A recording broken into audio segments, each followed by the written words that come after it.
Hello guys, আসসালামু আলাইকুম। আপনাদের সামনে কিছু কথা বলুন। যদি মন দিল লাগাইয়া ধৈর্য ধরে শোনেন।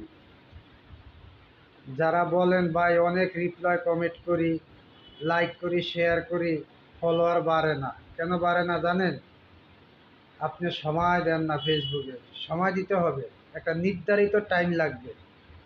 যে কোনো একটা নির্ধারিত টাইম, দেখা গেছে সকাল 7টার থেকে 9টার ভিতরে আপনি একটা ভিডিও আপলোড করলেন বা পোস্ট করলেন বা হিস্টোরি ছাড়লেন। 12টার থেকে 2টার ভিতরে আপনি একটা রিলস ভিডিও দিলেন। বিকেল 6টার ভিতরে একটা পোস্ট করলেন বা একটা ট্যাগ করলেন। এমন একটা নির্ধারিত টাইম লাগবে, যে কোনো টাইমে আপনি ভিডিও ছাড়লে ভিউ বাড়বে, ফলোয়ার বাড়বে, এঙ্গেজ বাড়বে।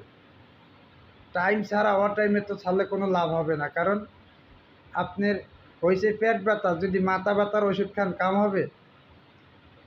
ভাতের টাইম হলো আপনি দুপুরে, যদি খান রাত্রে, তাহলে কি আপনার খিদাটা রয়েই গেল?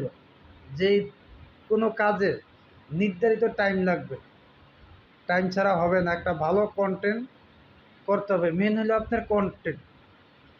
আপনি কথার ভিতরে দিয়া যদি মানুষকে আটকাইতে পারেন, 3 সেকেন্ডের বা 6 সেকেন্ডের ভিডিওতে আপনি যদি কথার ভিতর দিয়ে মানুষকে আটকাইতে পারেন, তাহলে আপনার ফলোয়ার বাড়বে, এঙ্গেজ বাড়বে, ভিউ বাড়বে।